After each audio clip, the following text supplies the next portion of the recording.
Thomas Fermi case, you will see that since far away from the system, all these terms go to zero, chemical potential will come out to be zero. That's a very big drawback. Right? Chemical potential should be actually positive for all these bound systems. You require energy to take out electron. So, but still people use it, right? I mean, can give you an idea. So one had to go beyond this. Now I can see in this is being treated exactly. This is exact. This is 1 over n, right? E coulomb over n. So this can be still accurate. Is this term, which is really problematic. So I've got to treat this better. Okay? If you want to treat it better, this is what gives rise to the equation which is practiced by all DFT practitioners, is Kohn-Sham equation.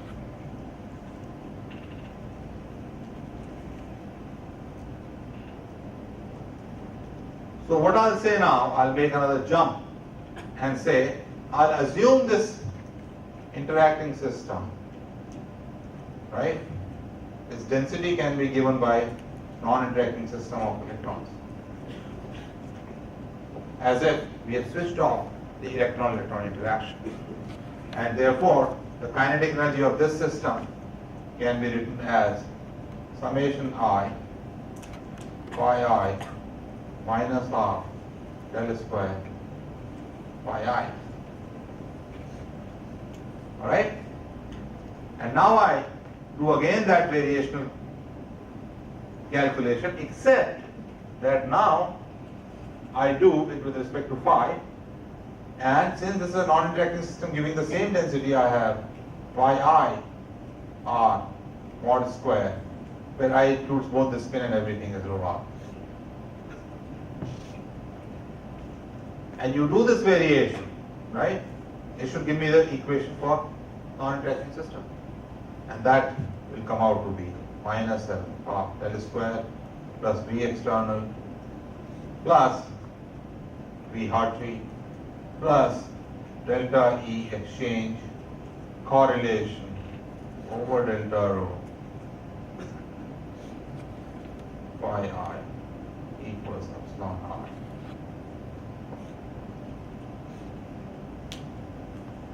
Okay. Now, because this energy is, what is this energy? This was T plus VEE plus integration rho r V external on dr, and this is phi I minus half del square phi I plus E Hartree plus E exchange, and I'm also adding in this the correlation. I'm assuming everything is exact, so I've gone beyond Hartree form. Okay, this is a non-interacting system equation. In the non-interacting system, if I remove an electron, the minimum energy required would be when I'm at the highest occupied eigenvalue. The minimum energy required to remove an electron will be minus epsilon max.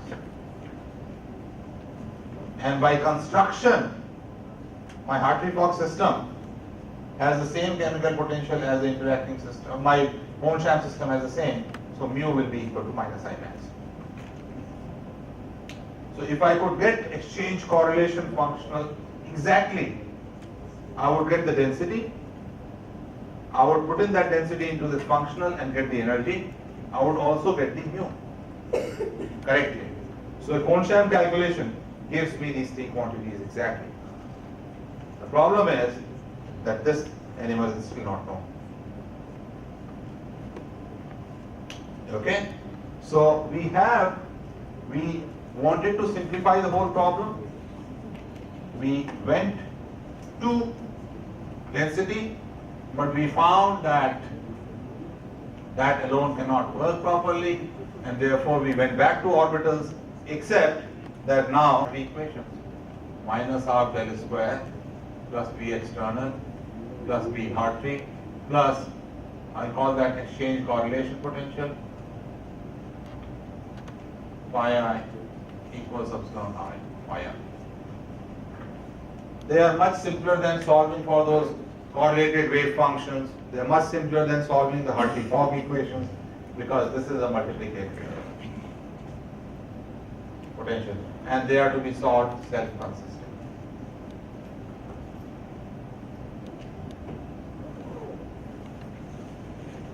Let me give you a homework for self-consistent.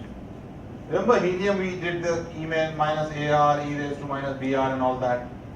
Let us calculate, assuming that the wave function Kohn-Sham orbital is E raised to minus AR. Calculate this in LDA. PHC LDA is minus KF over pi. Get E raised to minus B, put A equals B, and see what your answer will be. But anyway, this all comes to a minute, but these are to be solved self-consistently because I have some approximate phi I. I calculate all these through that and then churn it until I get the right answer, the self-consistent answer. Okay, so this is the Kohn-Sham equation. It gives me density rho r through summation I mod phi I r square. It gives me the energy through this functional E rho, which I can write now as summation I phi I minus half del square phi I plus integration V external rho dr plus E Hartree plus E exchange correlation. It gives me mu equals minus epsilon max. Mu will be equal to minus epsilon max. It will be plus epsilon max. Sorry, removal is epsilon. Okay, if EFC is known exactly, and this removal energy is also minus ionization potential. I've not proved that, but take it that. So it is capable of giving me all this. Yeah. 10 minutes. Okay, it is capable of giving me all this if I know exchange correlation function. Okay, but that is not known. Manoj, you mentioned about the T minus T0.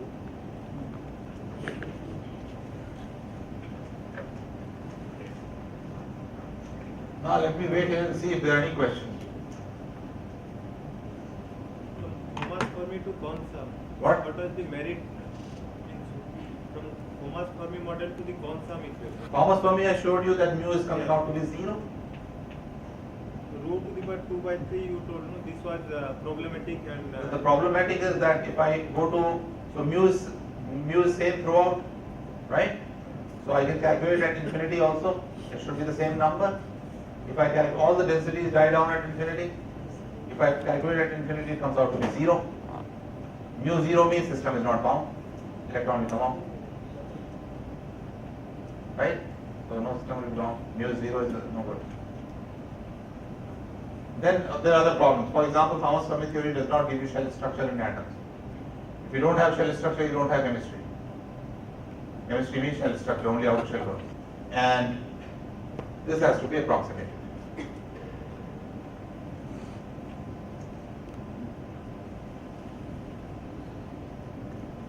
Now EXC, remember I had defined earlier, or E correlation was let me just write E correlation, was E true or experimental, right? Minus E Hartree form. Well, and now experimental may also include relativistic. So let me define E correlation in the Hartree-Fock sense, okay, as E true non-relativistic minus E Hartree-Fock. All right. In this case, EXC is equal to E true minus that phi I minus half del square phi I minus E external rho minus E Hartree, right? And let's also exchange it right there, so we write E Hartree. Notice that this is the kinetic energy of non-interacting electrons. I'll call it T0. Whereas true system would have this kinetic energy, psi, d, psi. Right? I mean, whether I calculate through this or through this doesn't matter. But it makes a difference in the definition of E correlation. Okay, plus these orbitals need not be the same as Hartree-Fock orbitals. So there is a slight difference here also. So E correlation in DFT has all those effects. It has the difference of T minus T0. It has the difference in the exchange energy which arises because of the difference in the orbitals. Okay, these are very minor subtle points, but they are worth noting. Okay? So EC DFT is slightly different, or EXC DFT is slightly different from EC in Hartree-Fock. So I'll remove this now. Now for the approximation. So the first approximation was the LDA, or what is known as the local density approximation. And what it means is, take the expression for the homogeneous electron gas of density rho. Homogeneous electron gas would have the same density throughout, and use it at every point R with the local density rho. For example, the exchange energy in homogeneous electron gas is given as some coefficient Cx, okay? I don't remember now, it's rho raised to 4/3 per 3 by 4 pi, 3 pi square to the power 1. 1/3 per electron. Okay, so I can write this as Ex LDA will be equal to minus Cx integration per electron. So at local density, number of electrons will be rho r dr times rho raised to 1/3 will give me rho.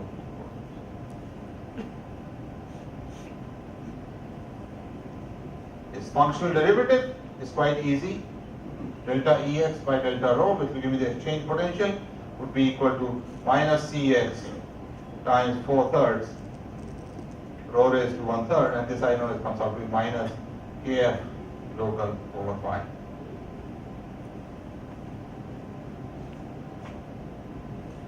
Okay, so I can do a calculation with LDA within exchange. Correlation also, there are many approximations within LDA. Best is parameterization of separately ordered calculation. But let me give you an idea as to how correlation energies are calculated. So large RS, then I'll stop just to give you an idea. RS tending to infinity, low density limit.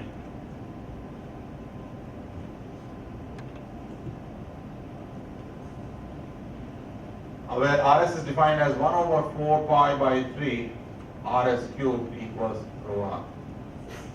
Okay, in the low density limit it had been shown and argued by Wigner that this electron gas would go into a crystalline phase.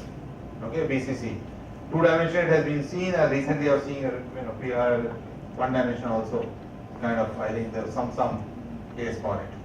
But in the low density limit, right, if they be going to a crystal, each electron will sit somewhere in the middle of a sphere of equal charge.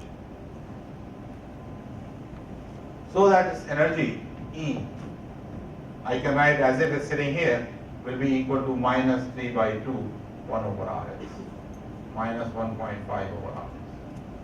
This is the total energy, that's it. If you want to take some sort of a vibration also, if it can do some 0 point energy, there will be one term which is 1 over Rs, 3 by 2. And E Hartree-Fock in a homogeneous electron gas is given as 1.105 over Rs square minus 0.458 over Rs. So E correlation will be E minus E Hartree-Fock, which will be equal to minus 1.105 over RS square plus, this includes,